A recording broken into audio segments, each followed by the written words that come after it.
What's up, everybody? Lou from Hypocritic back on the show floor at PAX East 2025. We are here with Meredith from 3B's, her solo-ish studio, talking about Perfect Tides, station to station. Thanks so much for taking some time. Thanks for having me. So in your own words, tell us about the game.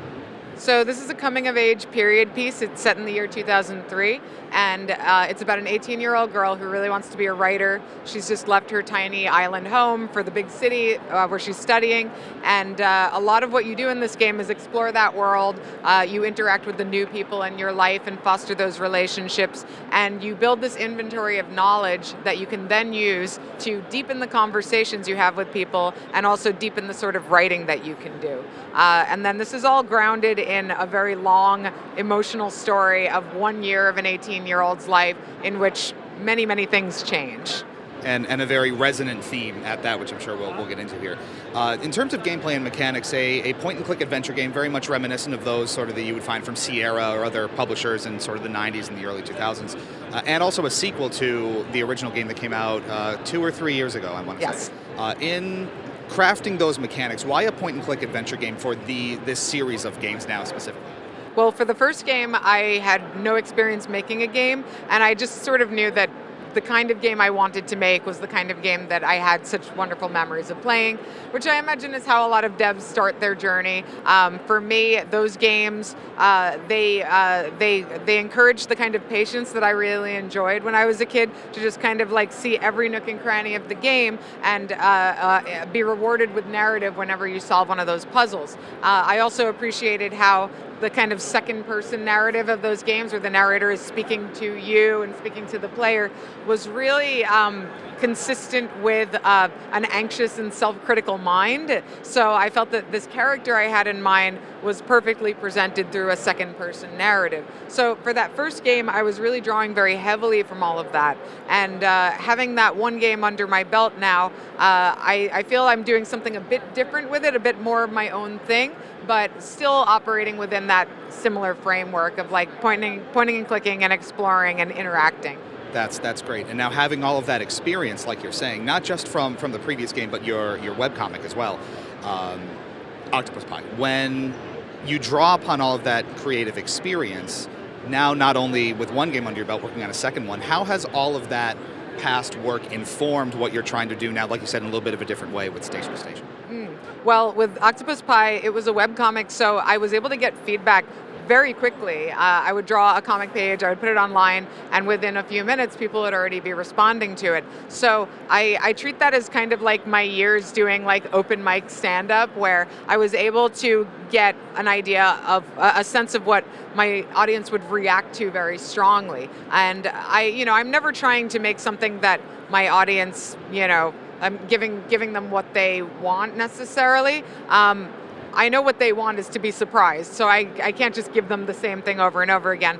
But I feel like I have a pretty good sense now of the kind of story that I should be telling, and that means when it comes to the mechanics of the game, everything kind of rises out of that. I write the story and then I start to think about ways like that there can be a mechanical component to all of this, which I think may be a little bit backwards in terms of like the average game development timeline. But for me, the story is the most important part, and I would say I definitely draw that from those comic years. And I'm gonna use drawing as a literal segue in Sure. here. The art style of the games, plural, drawing off of your art style from the webcomic as well, and translating that into sort of the digital interactive space. Can you talk to me about the process of just sort of converting your natural art style over to a digital medium like this? Yeah, I actually really like making like low res art now. I don't know what it is exactly. I think there's like a conciseness to it and like a forced decision that I really like. Like at some point I stopped sketching with pencil and I started sketching with like a single line width pen, because I was like, okay, well, whatever line I put down has to be decisive, and that means I have to accept it for all that it is. And I feel kind of the same way about pixel art, where like it's either that or that, and you don't get anything in between. And because of that, I just have to like be a little bit more confident in what I'm trying to do, what the shape of something is, and also it's like by necessity a little janky and a little more forgiving. And I think you see a little bit of comfort in that style too, with this sort of coming-of-age narrative, people sort of reflecting on that in their own lives, and a lot of folks, probably for the target audience, having grown up with games that look just like this, by force of the technology at the time, not by choice. I think that sort of sticks with them as well. At least that was my perspective. Digging into the writing a little bit more, a sequel presents its own challenges relative to creating something completely standalone and new. And that often comes with expectations. The reviews for the original game were quite good, and a lot of people really resonated with the story that the game told and the experiences that the characters went through. Can you talk about the experience of building a sequel based on what now may seem to be expectations, or players' experience with that original game? Does it add increased pressure? Do you not think about it that much? What's that like for you? Yeah, I mean, I go back and forth, and it's really hard to predict what people's impressions are going to be. So, I do think about, there probably are going to be people who play that first game and they think, well, that first one is the only one for me, and this just doesn't offer the same thing. And I think about how the first one may be interpreted a little more generally as the life of a 15-year-old, and this one may be interpreted more specifically as the life of this 18-year-old. But I've been finding as people play it, they still do find that universality in it that the first game had. So what I really try to focus on is not so much what I expect people to react to, or how I expect people to react, but whether I think I'm on the right track telling a story that feels real and feels visceral. So I feel that I'm doing that again. Great, that's fantastic. And now when players do get their hands on it, both here at the booth and the demo available up on Steam currently, a lot of them coming at it without having experienced the first game and still seemingly finding some resonance and being able to engage with it. Can you talk a little bit about the process of designing the sequel and writing the sequel to accommodate for the fact that a lot of players may be jumping in without having experienced the first game? Yeah, so I think after making one game and really expressing my adoration for the genre, I do feel I need to kind of kick that genre to the curb a little bit and move on, or at least my longing for that old thing. I recognize a lot more now what people are looking for in terms of straightforwardness and simplicity, and for the game to teach them how to do something. And I don't want them to need any further context than what the game is providing. So I think as a designer, I've been thinking of ways to simplify and streamline everything to accommodate people who have no awareness of this genre and maybe even think that they're no good at this genre. I think that the game has the potential to connect with a lot of people who don't even know that they're playing a point-and-click adventure game. That's a great message. Now, we've been asking a lot of developers and creators at the show, when people have these ideas in their heads and they want to set out in their own game development journey, they often find it really daunting and challenging. As a solo-ish creator where you're doing a lot of this yourself, especially from the design and writing perspective, you have a unique perspective on, kind of creating something out of nothing from the very beginning. If you were to be posed with that same question, what would you do differently if you were, starting over and making the first game again? What would you recommend to players, or not players, but creators who are trying to go on their own game development journey and do this for the first time? How do you recommend they start? What would you say? Well, I don't think that there's any correct way to do any of this. I feel everything I did was sort of out of necessity because I had very limited hours. I started this project around the exact same time I got pregnant, and I knew that my life was going to change, and it was very hard to predict what any year of that development was going to look like.